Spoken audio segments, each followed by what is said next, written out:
El término caracoles se refiere a los gasterópodos que presentan una concha visible externamente. Es un clado del que se conocen entre 50.000 y 100.000 especies marinas, terrestres, de agua dulce. Tienen una gran diversidad de tamaños y formas, y una característica que en general se asocia a la idea de caracol es el enrollamiento de la concha. Cuando esa concha está ausente o es interna, hablamos de babosas. El tamaño puede ir desde menos de 1 milímetro, como en el caso de Truncatella pulquela, una especie terrestre de la que caben muchos ejemplares en una cuchara, Balonia pulquela, otro pequeño caracol terrestre, aquí en la foto sobre $0.01, hasta caracoles enormes, como Adelomelon becki, que es el caracol más grande de la Argentina, hasta 50-60 centímetros de largo. Syrinx aruanus es un caracol de los mares de Australia, mide hasta 90 centímetros de largo, llega a pesar 18 kilos, la concha vacía pesa casi 2 kilos. Entre los terrestres, Achatina fulica, una especie africana que ha sido introducida irresponsablemente en muchos países, está presente en el norte de Argentina, en Brasil, no solo produce grandes daños en la agricultura, por ejemplo, sino que además puede ser transmisora de graves enfermedades. Nunca habría que importar especies exóticas que terminan convirtiéndose en invasoras muy nocivas. Cuando la concha se reduce, como en este caso, y se hace interna, o cuando directamente desaparece, hablamos de babosas. No es un término técnico. A veces, si hay una pequeña concha visible, se habla de semibabosas.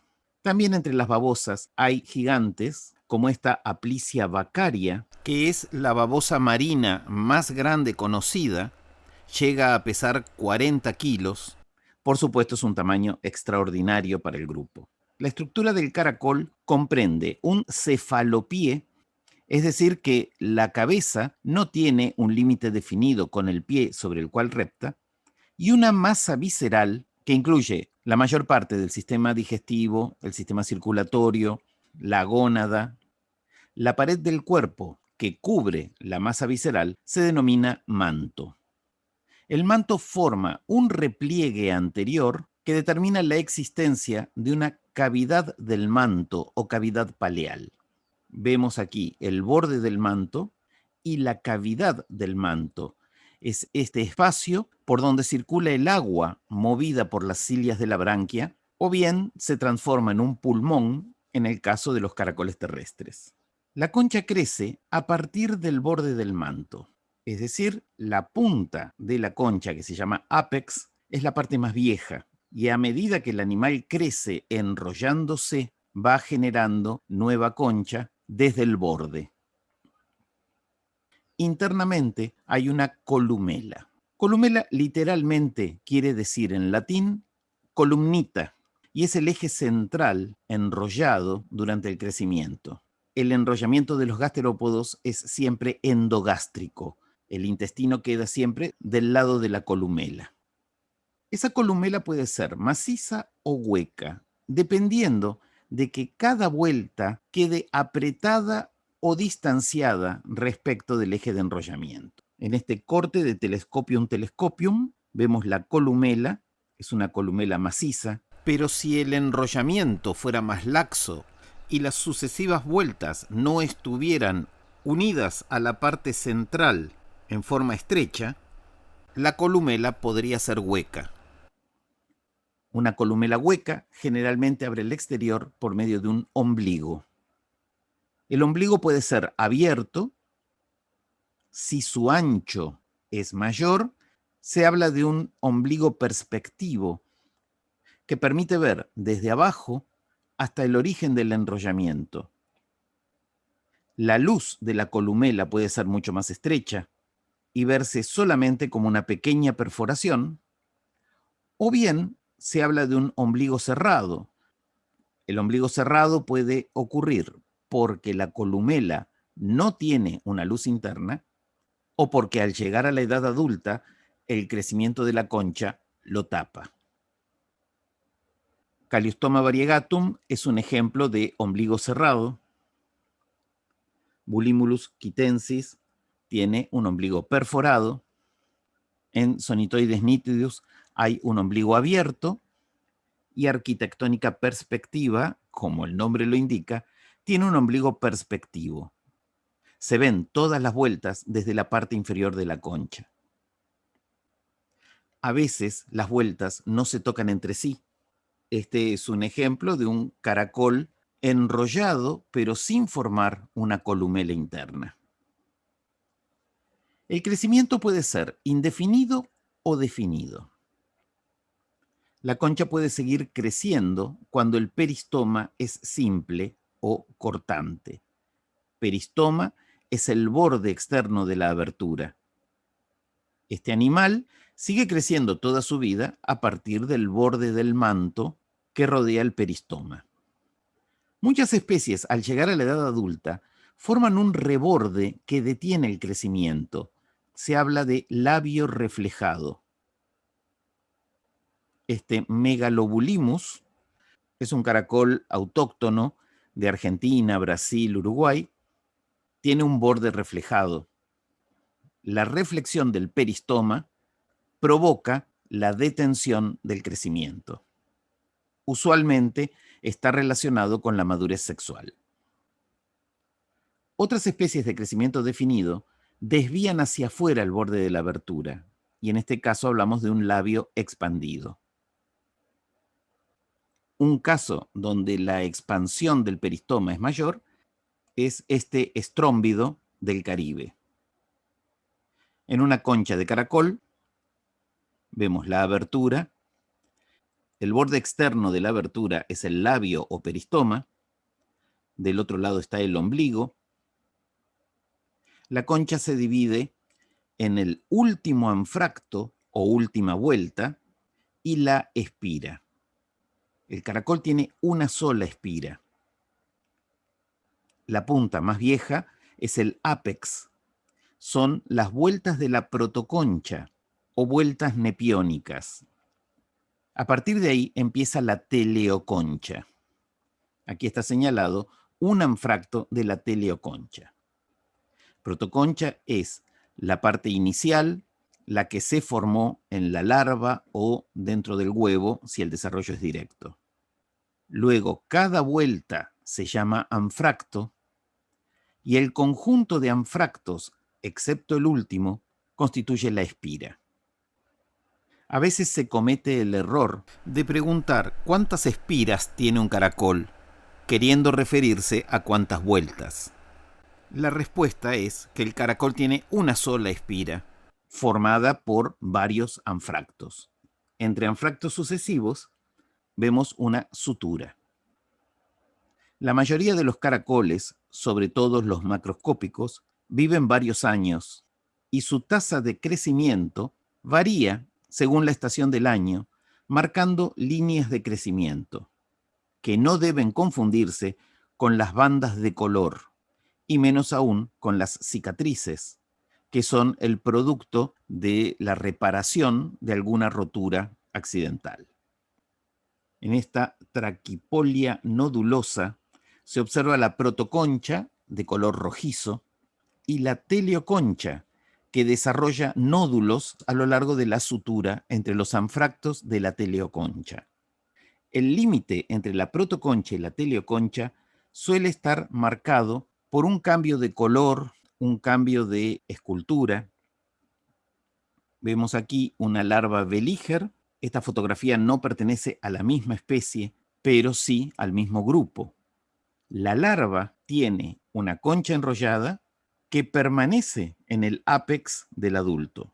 En algunas especies se erosiona, termina desapareciendo, pero en muchas es visible durante toda la vida. En general, es visible el cambio de escultura donde termina la protoconcha y empieza la teleoconcha. Este caracol nació con 2 vueltas y siguió creciendo luego con una escultura de costillas axiales. La protoconcha puede ser lisa, puede ser esculturada, como en el caso de este caracol terrestre argentino. A veces es lisa, como en Ventania avellanedae. En realidad, la protoconcha de Ventania se hace lisa con el tiempo por erosión. En el juvenil es ligeramente esculturada. Y este es el caso de Rumina decolata, un caracol de la zona del Mediterráneo, importado a la Argentina. En este momento es bastante común. Rumina decolata, como el nombre lo indica, pierde parte de la espira. En el juvenil, la espira crece normalmente. Aquí se ven las últimas vueltas, están vacías, desarrolla un tabique interno y luego simplemente se rompe, pierde las primeras vueltas y todos los ejemplares presentan un extremo plano en la parte más vieja de la concha. No es accidental que Rumina decolata tenga este aspecto. El juvenil tiene una espira completa y luego va perdiendo anfractos a medida que crece. Todos los caracoles sufren un proceso de torsión. La torsión combina una tetanización de los músculos retractores de un lado, seguida de un crecimiento alométrico positivo del lado contrario. Esto hace que, ya en el momento de nacer, la cavidad paleal y las branquias, la desembocadura de los nefridios, el ano, hayan pasado a la parte anterior del caracol. El esquema de la izquierda es hipotético. Es, contrafácticamente, cómo sería el caracol si no hubiera sufrido torsión. Ese animal no existe. Todos los caracoles sufren torsión. La branquia pretorsional derecha pasa a ser izquierda, la izquierda pasa a ser derecha, el intestino se dobla hacia adelante, el ano desemboca en la parte anterior y el sistema nervioso se entrecruza, al menos en los caracoles donde el sistema nervioso está más descentralizado. En algunos gasterópodos también ocurre un proceso de detorsión que modifica la posición de esos órganos, haciendo que, por ejemplo, el ano no abra sobre la cabeza, sino hacia un costado. En un grupo importante de caracoles desaparece una de las branquias junto con la aurícula cardíaca y el riñón del mismo lado. Hablamos entonces de una condición diotocardia o monotocardia, según que conserven las dos aurículas, las dos branquias, los dos riñones, o monotocardios, si han perdido esos órganos de uno de sus lados. Este proceso no debe confundirse con el enrollamiento. Son dos procesos que guardan cierta relación, pero son diferentes. No hay caracoles que no sufran torsión, pero pueden no tener enrollamiento, o lo pueden alterar o enmascarar cuando crecen. El enrollamiento se produce en el mismo sentido que se produjo la torsión, pero es un fenómeno independiente. Algunos caracoles sufren una torsión diestra y otros una torsión siniestra. Esto determina que, por ejemplo, la entrada a la cavidad paleal sea por la izquierda y la salida por la derecha, que el ano, el gonoporo y otras estructuras funcionales también queden hacia la derecha o hacia la izquierda. Limnea y Fisa son dos géneros de caracoles de agua dulce. Limnea es un ejemplo de concha diestra, Fisa es un ejemplo de concha siniestra. En el caso de Limnea, cuya torsión usualmente es diestra, el enrollamiento de la concha se hace en el sentido de las agujas del reloj, mientras que Fisa, que sufre una torsión siniestra, enrolla la concha en sentido antihorario, en contra de las agujas del reloj, observando la concha desde el ápex. Se dice que Limnea tiene una concha ortostrofa diestra y Fisa una ortostrofa siniestra. Ortostrofa quiere decir que, poniendo el ápex hacia arriba, en el caracol que sufrió torsión diestra, la abertura de la concha queda hacia el lado derecho, y que en el caracol que sufrió torsión siniestra, la abertura de la concha queda hacia la izquierda. La dirección en la que se produce la torsión depende de la inclinación que haya tenido el uso acromático en las primeras mitosis del desarrollo embrionario.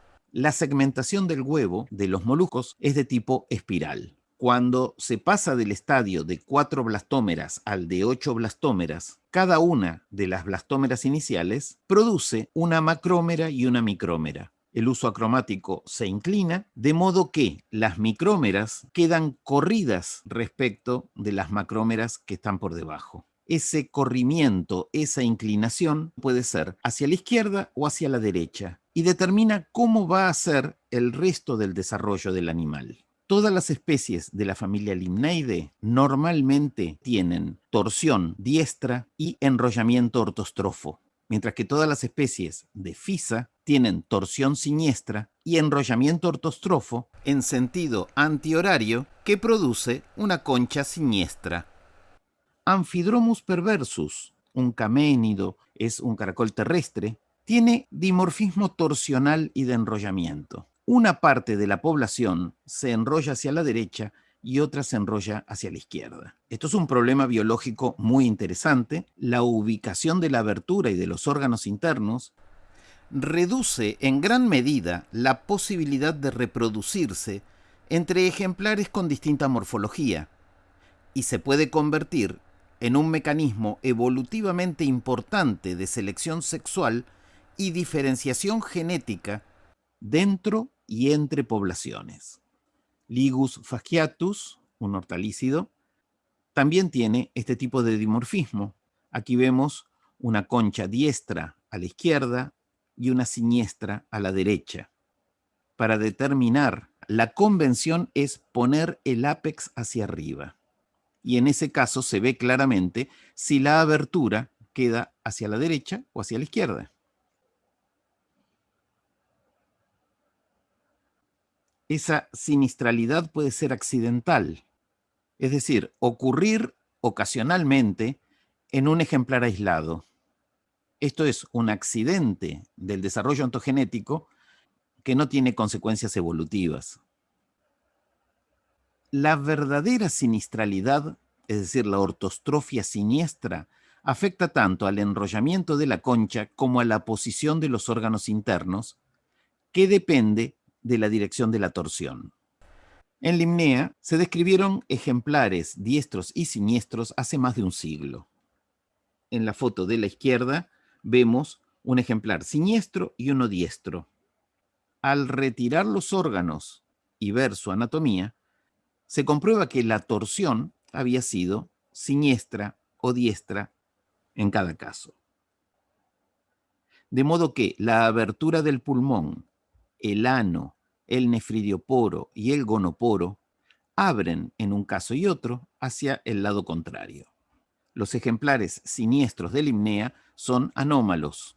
Sin embargo, esta característica es heredable. Aquí tenemos un ejemplar siniestro a la izquierda, uno diestro a la derecha.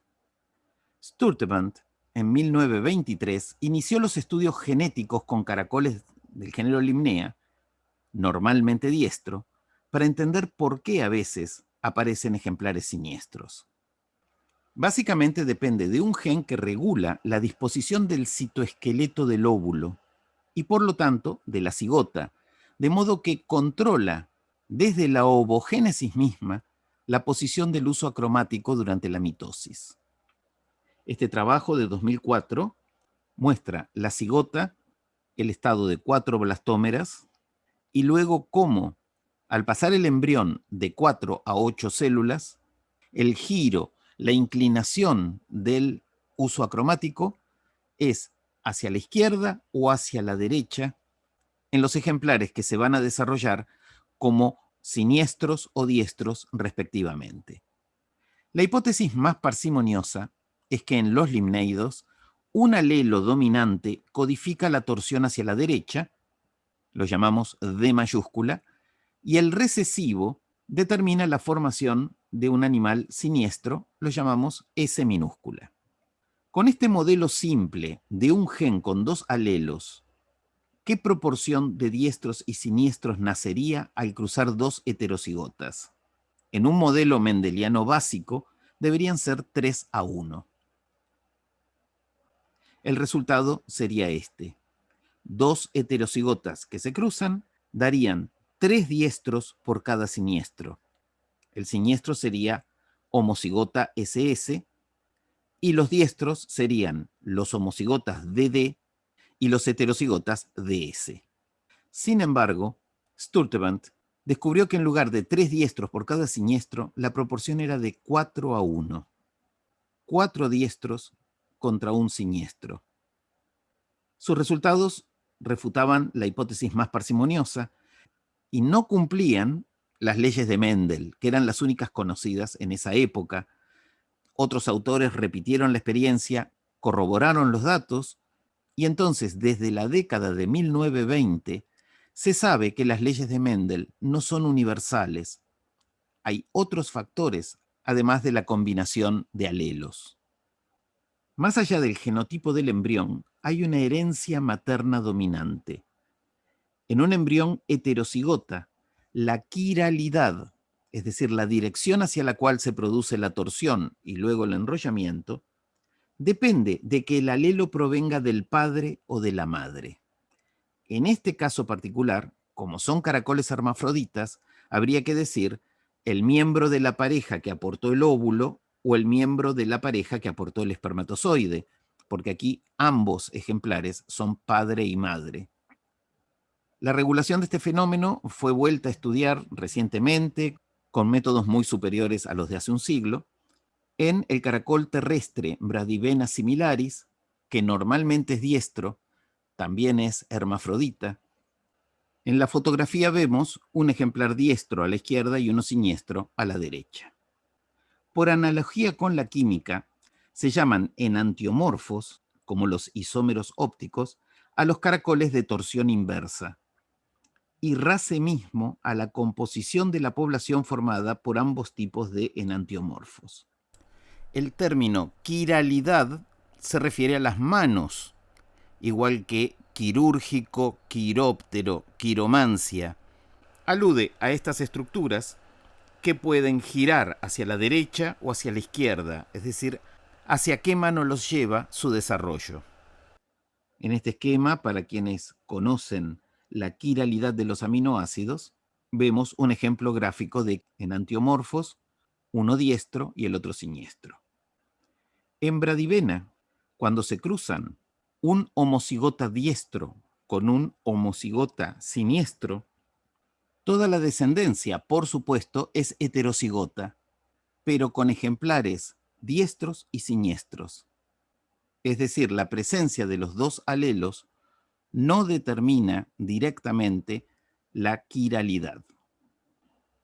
Sucesivas generaciones hacen evidente que estos genes no se comportan como el modelo mendeliano tradicional y sirvieron para avanzar en algunos aspectos que, quizás estudiando otros animales, no se habrían descubierto. Al cruzar un homocigota diestro, DD, con un homocigota siniestro, SS, en la primera generación, si el óvulo corresponde al primero de ellos, toda la descendencia es diestra. Y si el óvulo corresponde al segundo, toda la descendencia es siniestra. Aunque desde el punto de vista de la presencia de los alelos, todos sean heterocigotas. En la F2, en la siguiente generación, todos son diestros, y en la tercera generación reaparece la sinistralidad. Este es el efecto de la herencia materna de un hermafrodita simultáneo de fecundación cruzada. La investigación continúa, cada vez se van desarrollando modelos más complejos. Lo importante en nuestro caso no es explicar con todo detalle la herencia de este carácter, sino mostrar que no interesa qué animal se use como modelo, si sirve para descubrir un hecho biológico importante, como es la dominancia materna en genética, que después se puede probar en otros animales. Si en esos otros animales también funciona, el conocimiento es transferible. Deja de ser un caso particular, una rareza de la naturaleza, para pasar al conocimiento general. La concha va creciendo por el borde del manto que rodea la abertura. En un corte como este se ven las sucesivas vueltas que ha sufrido el caracol durante el crecimiento y el ombligo, que es la abertura externa de la columela hueca. En cierto modo, podemos ver cómo era este mismo caracol cuando era más joven, más joven, más joven. Es una concha diestra, pero la mitad izquierda, si la vemos frente a un espejo, también nos permite ver la forma en las etapas intermedias. La geometría de las conchas responde a un modelo que se puede caracterizar por 4 parámetros. A sub x mide cuánto se aleja la abertura respecto del eje de enrollamiento en cada vuelta. Es decir, que si durante el crecimiento las sucesivas vueltas entran en contacto entre sí formando una columela maciza, o si se van alejando unas de otras formando una columela hueca. B es el ancho de la abertura en cada tiempo sucesivo del crecimiento. ¿Cuánto se ensancha la abertura a medida que el caracol crece? D es la distancia vertical entre dos vueltas sucesivas. La nueva vuelta, la más joven, envuelve completamente las vueltas anteriores, lo hace solo en forma parcial. ¿Cuánto se alejan estas vueltas en el sentido vertical a medida que el caracol crece? Y h sub x es la altura de la abertura en cada tiempo x. En una radiografía de una concha de caracol, uno puede medir todos estos parámetros en etapas sucesivas del crecimiento. Y mediante un programa de computadora se puede generar esa morfología. Es un desafío interesante ir variando estos parámetros e ir prediciendo la existencia de ciertas morfologías o explicando la morfología de las especies ya conocidas aplicando una metodología matemática formal. A medida que el caracol crece, si cada nueva vuelta no envuelve totalmente a las anteriores, el plano de enrollamiento se desplaza respecto del eje columelar. Habitualmente, poniendo el ápex hacia arriba, el plano de enrollamiento desciende. En realidad, en el caracol vivo, no desciende. Convencionalmente, nosotros ponemos el ápex hacia arriba. El animal, en vida, lleva el ápex hacia atrás y hacia la izquierda o la derecha, según como sea su enrollamiento. Desciende gráficamente cuando ponemos el ápex hacia arriba. Entonces, cada vuelta se puede desplazar sobre el eje de enrollamiento y quedar debajo de las anteriores, y ese desplazamiento vertical produce una concha desde turbinada hasta turriculada. Conchas turriculadas son estas, donde cada vuelta desciende considerablemente, formando una torre aguda, como en el caso de Terebra. Conchas turbinadas son aquellas en las que el plano de enrollamiento desciende, pero no en un grado tan marcado. En el caso de Troculus o del género Discus, el plano de enrollamiento desciende muy poco a lo largo del crecimiento, de modo que la espira apenas sobresale en el animal adulto. Y Bionfalaria glabrata, donde el plano de enrollamiento se mantiene en el mismo nivel, cada vuelta envuelve completamente a las vueltas anteriores, llegamos a este ejemplo de concha planispiral. Estas conchas planispirales son características del género Planorbis. Son conchas siniestras, donde el ápex está hundido y el aspecto es bastante similar al del ombligo, que es perspectivo. En este corte de una poliguira, este es un caracol terrestre, vemos de qué modo cada nueva vuelta envuelve a las anteriores y genera una concha planispiral. No hay variación en el plano de enrollamiento. La variación del plano de enrollamiento no depende del número de vueltas. Una concha turbinada puede tener el mismo número de vueltas o anfractos que una planispiral. Por eso es uno de los parámetros importantes a medir. La expansión y el alargamiento más o menos rápidos de la abertura, en definitiva del borde del manto, también es determinante de la forma de la concha. En Columella simplex, la abertura no crece proporcionalmente al tamaño de la concha y, por otra parte, en la última vuelta incluso se reduce. Heliobia australis tiene una abertura que mantiene una proporcionalidad con el tamaño que va alcanzando el caracol, y en Conus la abertura se alarga rápidamente, de modo que ocupa prácticamente todo el alto del último anfracto, y este último anfracto envuelve en gran medida las vueltas anteriores, de modo que la espira representa quizás un 20% del largo total, y la abertura ocupa un 70-80% del largo. Dentro de la familia Ampularidae, es una familia de caracoles de agua dulce, Marisa cornuarietis muestra una concha planispiral diestra, y en Pomela megastoma también el último anfracto envuelve a los anteriores, la espira es prácticamente plana, pero aquí la abertura se expande enormemente. Estas 4 especies pertenecen a la familia Limnaeidae. La diferencia principal entre ellas es el grado de expansión de la abertura. Por esto es que se mide alto y ancho de la abertura en los sucesivos pasos de crecimiento dentro del modelo que describe el enrollamiento. Estas otras 4 especies pertenecen a la familia Succineidae. Son caracoles higrófilos, es decir, terrestres, pero relacionados con el borde del agua, con las plantas acuáticas, desde Succinia avara hacia Homalonyx unguis. Vamos viendo una abertura que se expande cada vez más rápidamente, de modo tal que en el último caso, durante el crecimiento, la concha solo alcanza a dar un cuarto de vuelta. La abertura crece tan rápidamente que ahí termina el enrollamiento y este animal queda convertido en una semibabosa con una pequeña concha en forma de uña. Homalonyx unguis, unguis en latín quiere decir uña.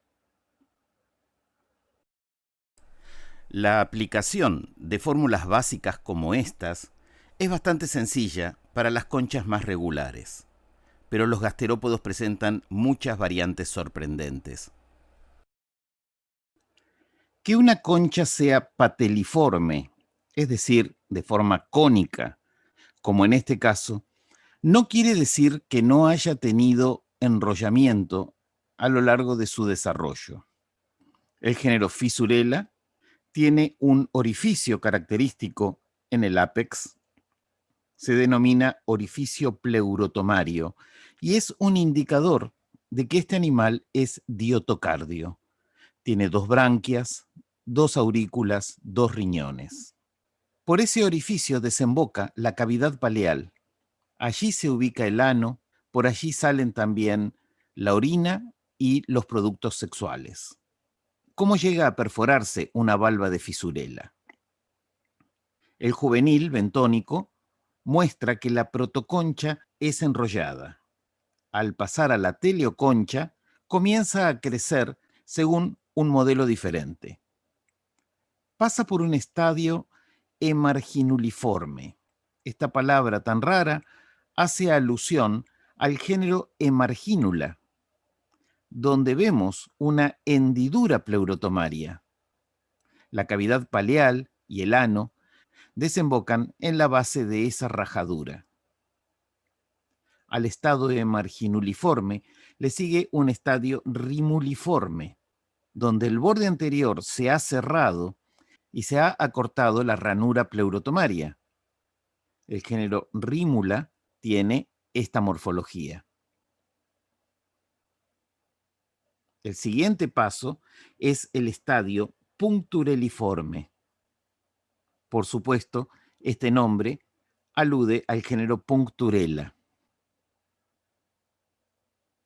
Y finalmente llega al estadio adulto con la abertura pleurotomaria en el tope de la valva y en el que ya no quedan rastros del enrollamiento original. En todos los casos, el género Emargínula, Rímula, Puncturella, el ano y el poro excretor vuelcan los desechos a través de esa hendidura o de esa abertura. Son animales diotocardios. Luego de la torsión, la cavidad paleal queda en la parte anterior del animal, lo que en principio haría que la corriente exhalante llevara la materia fecal y la orina sobre la cabeza. Eso no ocurre, sino que la cavidad paleal se alarga hacia arriba y desemboca en la abertura pleurotomaria. Por lo tanto, la corriente inhalante entra por los costados de la cabeza y abajo, y el agua sale como corriente exhalante a través de la abertura pleurotomaria y los desechos se vuelcan hacia atrás del animal. En los monotocardios se pierde una de las branquias, junto con ella una de las aurículas, un riñón. La corriente inhalante entra por la izquierda del animal y la corriente exhalante sale por la derecha, manteniendo la sanidad de la cabeza. Aquí tenemos la fisurela adulta y se observa el ano a través de la abertura pleurotomaria. Aliotis también es un molusco diotocardio. Tiene una serie de aberturas pleurotomarias. A medida que va creciendo, abre un nuevo orificio pleurotomario. La cavidad paleal está inmediatamente por arriba y detrás de la cabeza y desemboca en una de las últimas aberturas pleurotomarias. A medida que el animal crece, las viejas aberturas se van cerrando. Y se ve que en este caso la concha es enrollada incluso en el adulto.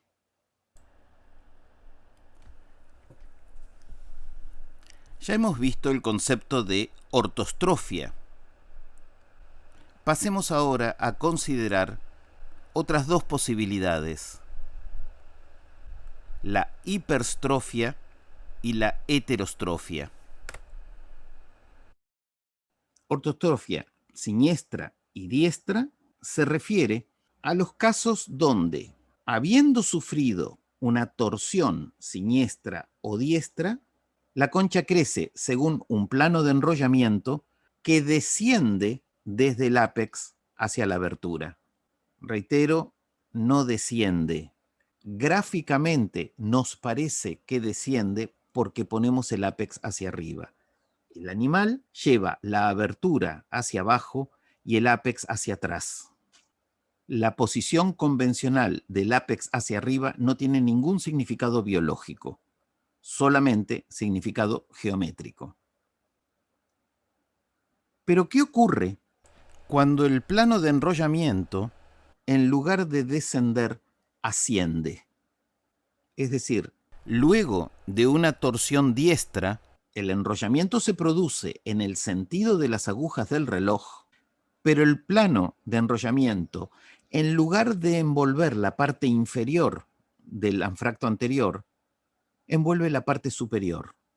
Es decir, se va enrollando en sentido horario o antihorario, según sea enrollamiento diestro o siniestro, pero desplazando el plano de enrollamiento hacia arriba. Llegamos al caso de la hiperstrofia. Hiperstrofia diestra e hiperstrofia siniestra. ¿Qué ocurrirá cuando estas conchas hipertróficas las demos vuelta, pongamos el ápex hacia arriba, como es convencional? En una hiperstrofia diestra, la torsión ocurrió hacia la derecha. El enrollamiento ocurrió en el sentido de las agujas del reloj, pero la abertura va a quedar del lado izquierdo. Lo contrario, en la hipertrofia siniestra, la torsión fue hacia la izquierda, el enrollamiento fue en contra de las agujas del reloj, pero al poner el ápex hacia arriba, la abertura nos queda a la derecha. Se da una situación que parece paradójica. un animal diestro dentro de una concha siniestra o un animal siniestro dentro de una concha diestra, pero deberíamos decir conchas aparentemente diestra y siniestra. En la familia Ampularidae tenemos el ejemplo del género Pomachia en la foto de abajo, que es un ortostrofo diestro, y arriba Lanistes de África, que es un hiperstrofo diestro. Es decir, en la concha de la fotografía de arriba, la torsión fue hacia la derecha, el enrollamiento fue en el sentido de las agujas del reloj, pero lo que estamos viendo como ápex, en realidad, es el ombligo sobresaliendo hacia arriba. Aquí tenemos ortostrofia siniestra y ortostrofia diestra. Estas conchas son respectivamente siniestra y diestra. La torsión del ejemplar representado a la izquierda ocurrió hacia la izquierda y en el de la derecha hacia la derecha. Al caminar, los caracoles llevan la abertura hacia abajo y por lo tanto el ortostrofo diestro ubicará el ápex hacia atrás y la izquierda, mientras que un ortostrofo siniestro lo llevará hacia atrás y la derecha. En un monotocardio, es decir, un animal que tiene una sola branquia o pulmón, una aurícula, un solo riñón, en la ortostrofia diestra vamos a ver el ano, el nefroporo, el gonoporo hacia la derecha del animal y en una siniestra hacia la izquierda del animal. En conchas hiperstróficas vamos a ver exactamente la misma disposición, pero con el ápex dirigido hacia el lado contrario. En una hipertrofia diestra, por más que al poner el ápex hacia arriba la abertura quede a la izquierda, el animal es diestro. Otro caso muy interesante es la heterostrofia. Aquí la protoconcha está enrollada en un sentido y luego la teleoconcha se enrolla en el sentido contrario. Es un cambio ontogenético inusual, no tiene una explicación funcional, pero es característico de determinados géneros o familias. Todos los gasterópodos heterostrofos hace más de un siglo se reunían en un mismo taxón, los heterostrofa. Algunos autores siguen usando este nombre, pero en general se considera que es un grupo polifilético. Es el caso, por ejemplo, de los matíldidos. En los géneros Matilda, Tricarilda, se ve la protoconcha como acostada sobre la teleoconcha.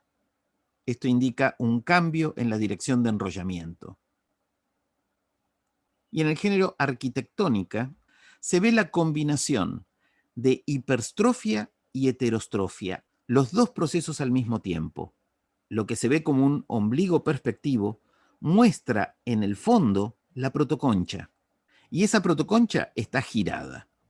Eventualmente aparecen ejemplares teratológicos como estos caracoles de jardín, Cornuaspersum, donde por un accidente de desarrollo las vueltas de la concha no se contactaron entre sí y dieron estas formas similares al cuerno de la abundancia de la mitología. No siempre el enrollamiento sigue el mismo patrón hasta el final del desarrollo. En Opistostoma, al llegar al desarrollo del último anfracto, el enrollamiento cambia de dirección y la abertura apunta hacia arriba. Brachipodela, pasando la mitad de su desarrollo, comienza a achicar el tamaño de la abertura y luego forma un cuello largo no enrollado antes de producir la reflexión del borde de la abertura. Y este caracol, Anostoma, está presente en Brasil. Es un caso notable donde en la misma vista se puede ver el ápex y la abertura. Es decir, que el enrollamiento de la concha cambió dramáticamente en el último periodo de crecimiento.